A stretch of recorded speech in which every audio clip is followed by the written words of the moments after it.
Hola hermanos, estamos una vez acá más para hacer otro estudio breve en lo que hemos titulado La batalla por la mente. Y vamos a dar lectura a 2 de Corintios 10:3, que dice así: pues aunque andamos en la carne, no militamos según la carne, porque las armas de nuestra milicia no son carnales, sino poderosas en Dios para la destrucción de fortalezas, derribando argumentos y toda altivez que se levanta contra el conocimiento de Dios y llevando cautivo todo pensamiento a la obediencia de Cristo. Fíjese que toca lo que son los pensamientos. Acá el apóstol cuando estaba predicando dice que llevando todo pensamiento, tenemos que llevar todo pensamiento, porque Satanás busca siempre que atacar la mente. Él sabe que si toma la mente, ¿qué pasa? Él toma la mente y va a querer tomar después la voluntad, y la voluntad después va a querer llegar a cometer el pecado. Él no va a venir de entrada a querer hacer, va a ir rompiendo de a poco, va a meter el pie dentro de la puerta hasta cuando se pueda meter del todo. Y su centro de ataque es la mente, ¿no? Y los ojos es por donde entra.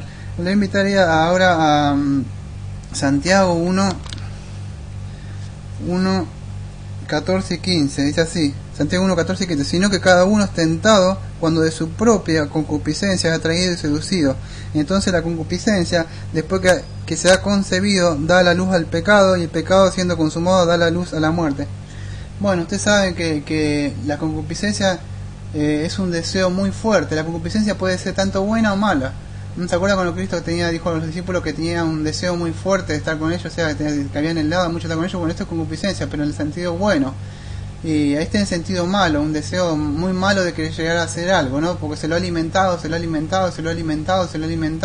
acuerdas? Si no me acuerdo, en 1 Pedro 2:11 me parece que dice que no alimenté los deseos de la carne, que batalla contra la mente, contra el espíritu. Bueno, eso. Debemos tratar de no alimentarlo, ¿no? Los deseos. Por fíjate que dice que da la luz al pecado, ¿no? Entonces el pecado, está dentro de nosotros. El enemigo utiliza eso, utiliza esos pensamientos para que el mal que reside dentro de nosotros, ese residuo que queda dentro de nosotros, se vuelva a despertar y cobre vida. Y lo hace por los pensamientos, ¿no? Y el pecado, siendo consumado, da la luz. Empieza a engendrarse como un chico, un embrión crece, y después da la luz, ¿qué? Un bebé. ¿Qué es? El pecado, porque se está engendrando, como una embarazada. Entonces, por eso, por alimentarlo. Vamos a ir a 1 Timoteo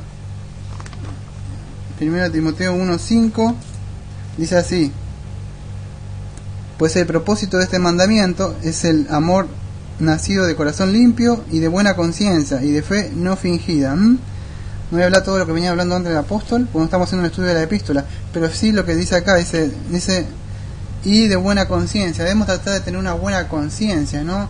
Debe estar siempre pura, limpia, tratar de pensar en las cosas de Dios, lo que es agradable para Él, siempre tratando de estudiar, escuchar música cristiana, juntarnos con gente madura, o quizá no madura tampoco también, pero poder estar hablando y fortalecer a los débiles, aprender de aquellos que son que están un tiempo más o están dedicándole más al Señor.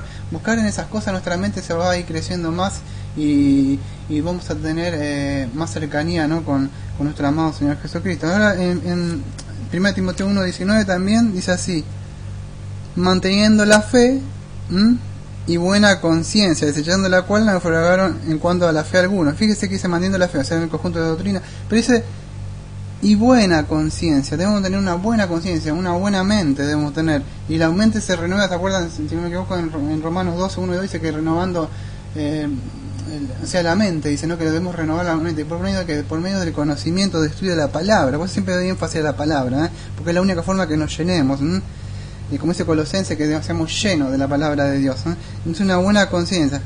Y fíjese que dice, desechando la cual naufragó en cuanto a la fe alguno. Muchos, ¿por qué se fueron de la fe? Porque la conciencia empezaron a dar rienda suelta a los pensamientos. ¿Y qué pasó? Y naufragaron, se fueron como un barco, se salieron del cristianismo. ¿Por qué? Porque su mente no estaba centrada en Cristo, no tenían las cosas, no tenían puesta la mirada como se acuerda, como Moisés que tenía, o como Abraham, tenían la puesta mirada, la puesta en el galardón adelante, tenían puesto. Debemos tener así. Fíjese lo que hace, lo que dice Pablo acá, en Gálatas 2, dice así: Gálatas 2:2, y en los cuales anduviste en otro tiempo, siguiendo la corriente de este mundo, conforme al príncipe de la potestad del aire, el espíritu de ahora opera en los hijos de desobediencia. En el 3 dice, Gálatas 2:3 dice, entre los cuales también todos nosotros vivimos en otro tiempo, de los deseos de nuestra carne, haciendo la voluntad de la carne y los pensamientos. Éramos por naturaleza hijos de ira, lo mismo que los demás. Fíjese que él dice dos cosas, voy a nombrar rápido, acá por la cuestión de tiempo, por el tiempo breve que tengo. Dice, en Efesios 2:3 dice que todos nosotros vivimos en otro tiempo, ya no vivimos más así. Si usted es cristiano, ya no vive, tiene deseo y lucha, sí, pero usted ya no puede estar viviendo de las 24, le tiene que enfrentar y lucharlo.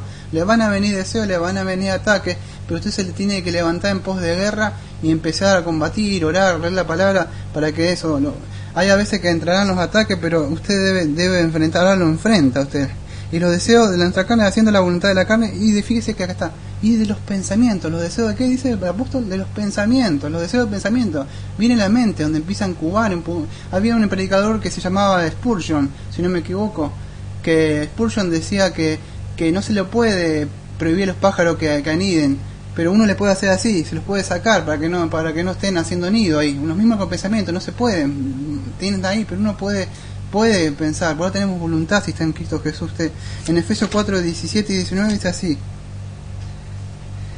4 le dije al 19, Efesios 4:17 al 19, y esto pues digo y requiero en el Señor que ya no andéis como los otros gentiles que andan en la vanidad de ¿qué? En la vanidad de su mente, ¿vio? O sea, en algo vacío, que no tienen, pensando, vamos a decir, tonterías, porque usted los ve ahí que se viven todos riendo y parecen payasos. Está mal, el cristiano tiene que ser un serio, pero fíjese, ellos hacen todos chistes malos, bromas sobre los demás, y se viven riendo, y para ellos es muy gracioso, y le golpean el hombro a otro para que comparta esas cosas, chusmerío, en la vanidad de su mente andan todo el tiempo. El cristiano ya no anda así, ni siquiera se junta, es cosa horrenda hablar con ellos, dice la palabra, teniendo en el entendimiento entenecido, ajenos a la vida de Dios, por la ignorancia que hay en ellos, hay una dureza de su corazón. Fíjese que hay, porque andan eso, no saben ni la voluntad de Dios. Hay muchos cristianos que tampoco sacan la voluntad de Dios, dice, ¿por qué? Por la ignorancia que hay en ellos, dice, por la dureza de su corazón. La dureza fue endurecida, ¿por qué? Por el pecado, por el pecado. Viste que en Romanos 1:18, se me acuerda, dice que de tanto que están, persisten en eso, Dios le endurece el corazón, le dan que su corazón sea entenebrecido, ¿no? Porque ellos mismos buscan eso. Entonces, vamos a ir ahora a Filipenses.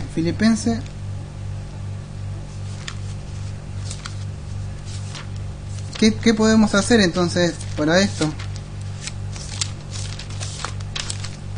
Por el tiempo, Filipenses 4:8 dice así: por lo demás, hermano, todo lo que es verdadero, todo lo honesto, todo lo justo, todo lo puro, todo lo amable, todo lo que es de buen nombre, si hay virtud alguna, si algo digno de alabanza, en esto pensad. ¿Ven lo que debemos pensar? En todo lo que es puro, en lo que es verdadero, todo lo que es justo, todo lo que es amable, todo lo que es bueno, todo lo que es agradable, una vida piadosa a Dios. Por eso debemos estudiar las Escrituras, y siempre la iglesia es columna y baluarte de la verdad, la palabra de Dios. Esto tenemos la palabra de Dios, es columna y baluarte.